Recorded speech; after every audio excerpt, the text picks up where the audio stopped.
Alors, cette nuit, ce matin, vers 2 heures du matin, j'ai été...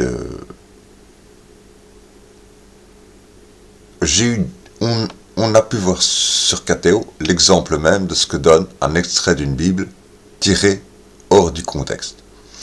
C'est-à-dire que, et non contextualisé. C'est-à-dire que une chroniqueuse, on peut l'appeler comme ça parce qu'elle fait une émission de 5 minutes, 10 minutes, pas plus, a trouvé bon d'extraire de l'épître de Paul aux Thessaloniciens, la seconde épître de Paul, la seconde lettre de Paul, la seconde épître de Paul aux Thessaloniciens, au chapitre 3,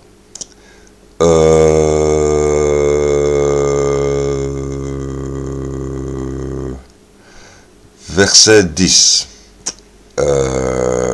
Verset 10, deuxième partie. Si quelqu'un ne veut pas travailler, qu'il ne mange pas non plus. Or, que signifie pour Paul travailler? D'abord, il faut recontextualiser. Ça vient dans 2 Thessaloniciens, chapitre 3, versets 8 à 12. Alors, il commence. Paul écrit, « Nous n'avons mangé gratuitement le pain de personne, mais dans le travail et dans la paix, nous avons été nuit et jour à l'œuvre pour n'être à la charge d'aucun de vous. Ce n'est pas que nous n'en eussions pas le droit. » Donc il dit bien, ce n'est pas que nous n'en eussions pas le droit. Donc il dit bien qu'il en avait le droit. Mais nous avons voulu vous donner en nous-mêmes un modèle à imiter. Car lorsque nous étions chez vous, nous vous disions expressément, si quelqu'un ne veut pas travailler, qu'il ne mange pas non plus. Nous apprenons cependant qu'il y en a parmi vous quelques-uns qui vivent dans le désordre, qui ne travaillent pas, mais qui s'occupent de futilité. Nous invitons ces gens-là et nous les exhortons par le Seigneur Jésus-Christ à manger leur propre pain en travaillant paisiblement. Bon. Alors, que signifie travailler dans la bouche de Paul? Ça, c'est la question essentielle et centrale. Parce que si on lit textuellement, oui, il s'agit bien de travail, le labeur, le dur labeur. Pourtant, on a la réponse de ce que signifie le travail dans la première lettre de Timothée au chapitre 4, versets 8 à 11. L'exemple du danger de prendre au mot les choses. Alors, et d'abord, et ce qui montre bien qu'il faut contextualiser. Alors, d'abord, donc j'ai dit, la première lettre de Paul à Timothée, chapitre 4, versets 8 à 11. Mais au verset 10, nous avons, imaginons que je n'extraille que le verset 10, sans prendre le reste, et sans prendre tout le corpus de la Bible. Nous travaillons, en effet, et nous combattons, parce que nous mettons notre espérance en le Dieu vivant, qui est le sauveur de tous les hommes, principalement des croyants. Est-ce que ça veut dire qu'il faut faire la guerre? Nous combattons. Non. Pourquoi? On recontextualise dans l'ensemble de la Bible. Et comme j'ai dit, 1 Timothée, chapitre 4, verset 8 à 11. Verset 8, ça commence. « Exerce-toi à la piété, car l'exercice corporel est utile à peu de choses, tandis que la piété est utile à tout, ayant la promesse de la vie présente et de celle qui est à venir. C'est là une parole certaine et entièrement digne d'être reçue. Nous travaillons, en effet, et nous combattons, parce que nous mettons notre espérance dans le Dieu vivant, qui est le sauveur de tous les hommes, principalement des croyants. Déclare ces choses et enseigne-les. » Et c'est ça la signification du travail selon Paul. C'est enseigner les évangiles et l'amour des uns pour les autres. On en a la preuve, dans plein d'écrits.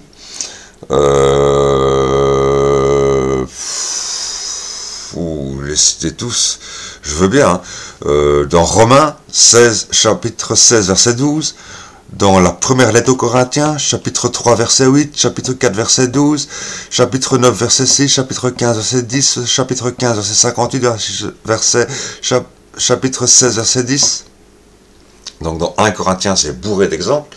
C'est où le mot travail est utilisé comme prêcher. Prêcher la bonne parole, prêcher les évangiles, prêcher l'amour des uns pour les autres. Et 1 Corinthiens, chapitre 9, verset 6, j'avais 1 Corinthiens, chapitre 9.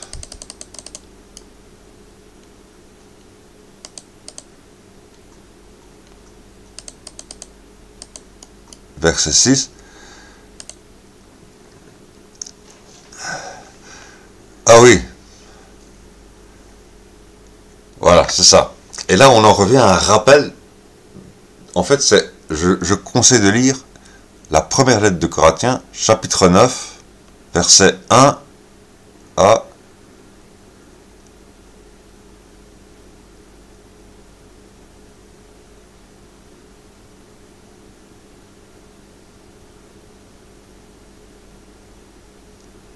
tout le chapitre 1, en fait. Je dirais, hein. Ouais.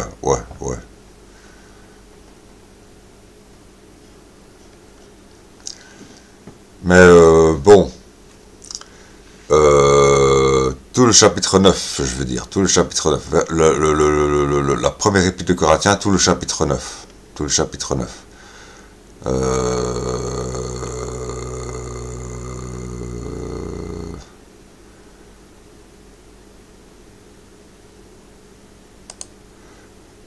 Et principalement au verset 6,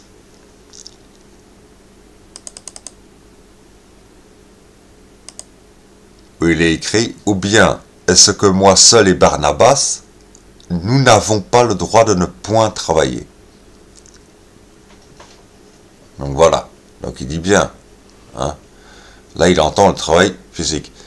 Mais travailler, en fait, comme je le dis, je vais mettre des panneaux avec les différents passages qui indiquent clairement que le travail, c'est le travail de votre amour, comme dans 1 Thessaloniciens, dans la première lettre aux Thessaloniciens cette fois-ci, et non la seconde, la première lettre de Paul aux Thessaloniciens, chapitre 1, verset 3, le travail de votre amour, le travail de votre charité, de votre amour. Comme je l'ai déjà dit, charité signifie amour, puisque charité revient à car, comme dans Eucharistie, la mise en présence de la chair. Donc l'amour charnel, l'amour, hein, voilà. Donc, voilà. Mais, bon, je vais mettre en exemple des tas d'exemples. En fait, lorsque Paul parle de travail, il s'agit de prêcher la bonne nouvelle. Et, alors, comment peut-on lire ce fameux 2 Thessaloniciens, du coup, comment interpréter ce 2 Thessaloniciens, chapitre 3, versets 8 à 12, eh bien,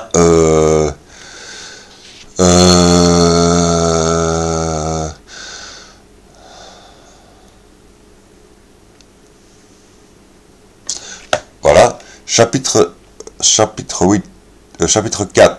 3 plutôt, à 2 Thessaloniciens, chapitre 3, verset 12,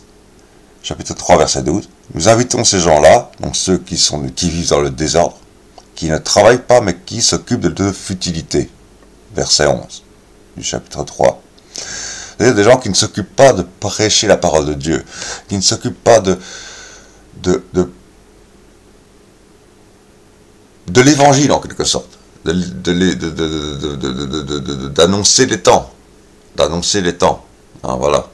Ceux qui ne s'occupent pas de ça, ou en partie de ça, mais s'occupent de totalement autre chose sans jamais s'occuper de prêcher, vivent dans le désordre. Et nous invitons ces gens, nous les exhortons par le Seigneur Jésus-Christ à manger leur propre pain, c'est-à-dire en travaillant paisiblement, c'est-à-dire à ne pas se repaître des prêchis-prêchats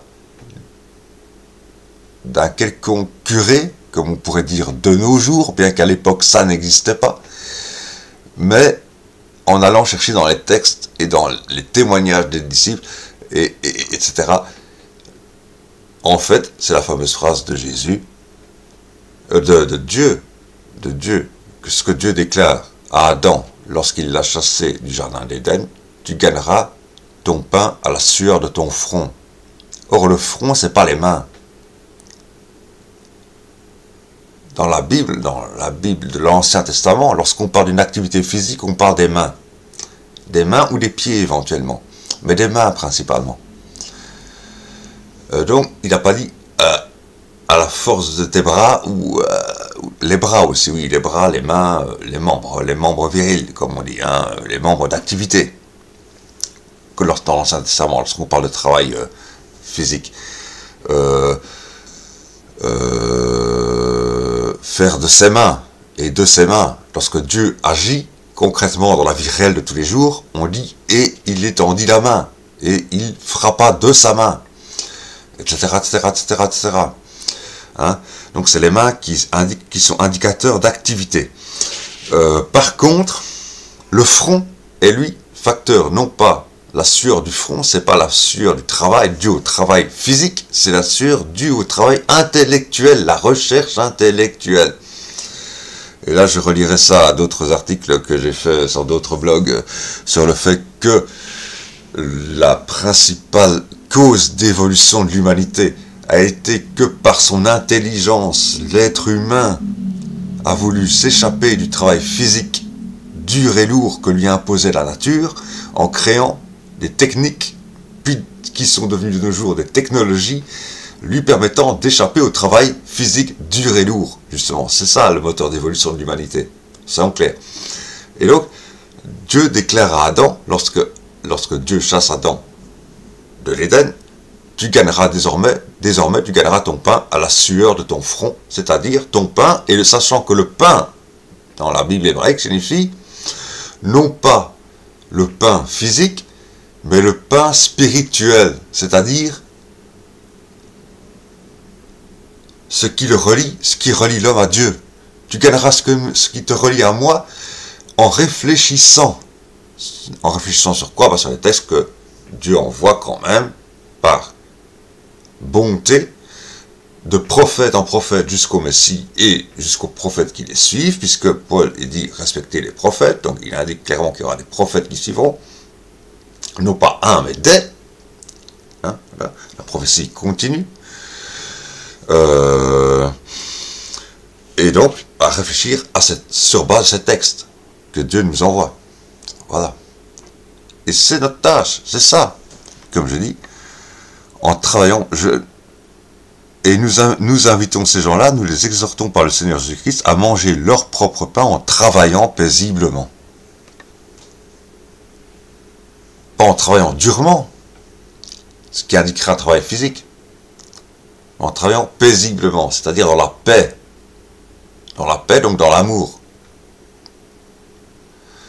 Lorsque Paul emploie le mot travail dans tous ses épîtres, dans toutes ses lettres, il s'agit de l'annonce de l'évangile, de l'annonce que les temps sont accomplis, et de l'annonce de l'amour.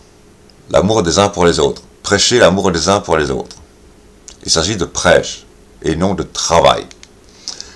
Au sens... parce que n'oublions pas le fameux passage. Comment commencer 10 commandements? Je l'ai déjà dit maintes fois. Les 10 commandements commencent par « Écoute Israël, je suis le Seigneur ton Dieu qui t'ai libéré de l'esclavage. » Il s'agit de toute forme d'esclavage, qu'elle soit par le fouet ou qu'elle soit par la carotte. C'est-à-dire qu'elle soit par la force ou qu'elle soit par le salaire. Donc si nous devons nos avancées technologiques, comme je l'ai décrit tantôt, il y a quelques instants, c'est grâce à Dieu et à lui seul, qui nous libère du travail par notre effort, parce que nous devons néanmoins faire un effort. C'est la première loi que donne, c'est la seconde loi que donne Dieu à Adam. La première loi étant « Tu baiseras comme un lapin », c'est-à-dire croisser et multiplier. La deuxième loi que donne Dieu à Adam, c'est lorsqu'il le chasse du jardin d'Éden et lui dit « Désormais tu gagneras ton pain à la sueur de ton front », c'est-à-dire tu gagneras on peut le pain a deux significations, le pain concret, oui, mais le pain spirituel aussi. Et on ne peut pas nier que ni le pain spirituel, ni le pain concret.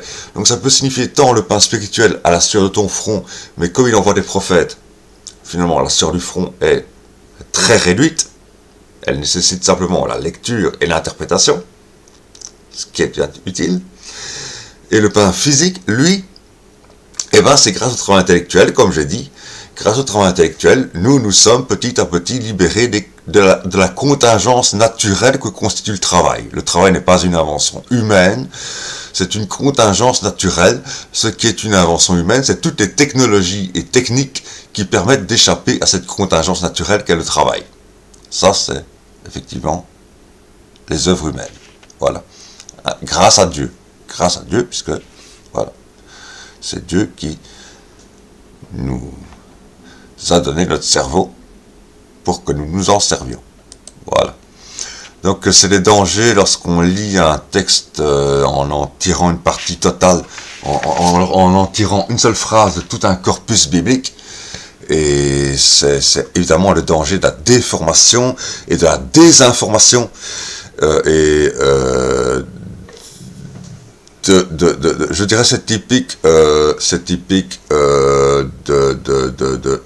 disons de la propagande et là au terme politique du terme, voilà, tout ça.